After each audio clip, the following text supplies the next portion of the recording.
So basically, we already talked about this. You know, MRI has a high sensitivity but low specificity, and so the fact that it's, you know, As a less med specific student at means, Brown you know, University, typically Dr. the Justin sample Routhier to began determine if researching it's how to malignant improve versus breast non-malignant. cancer screening.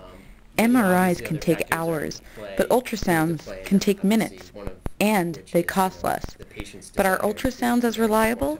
perform He a shared his biopsy findings with of, colleagues at you know, Signature Healthcare probability, Brockton et cetera, Hospital. based on imaging findings. You know, ultrasound-guided biopsies are preferred because they're cheaper, they're better tolerated, you don't have to give contrast, and as I sort of alluded to, there's really been no research demonstrating you know, which patients will have an ultrasound visible lesion before you send them there.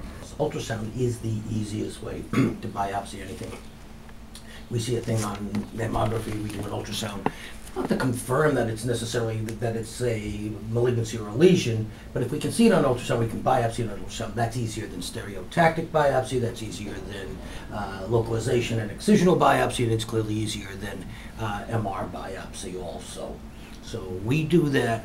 Ultrasound is the easiest. MR is the hardest. Mm-hmm. Okay.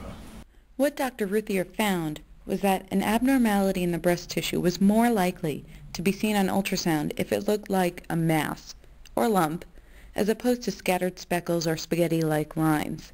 He couldn't prove whether a mass would turn into breast cancer, but he found that anything found on a breast ultrasound was more likely to turn cancerous.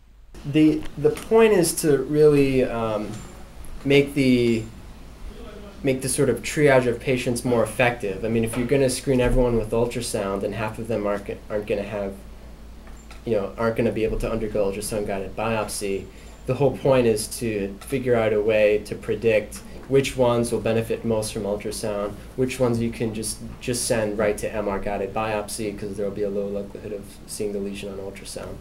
The one thing that's always going to drive this is the cost of it. And, Exactly. you know, as you know, that doing it under ultrasound is cheaper. Easier, which also drives it, also cheaper. And if you just look at what you have now, you would say that maybe those that don't have a mass-like effect on MR should go right to MR biopsy.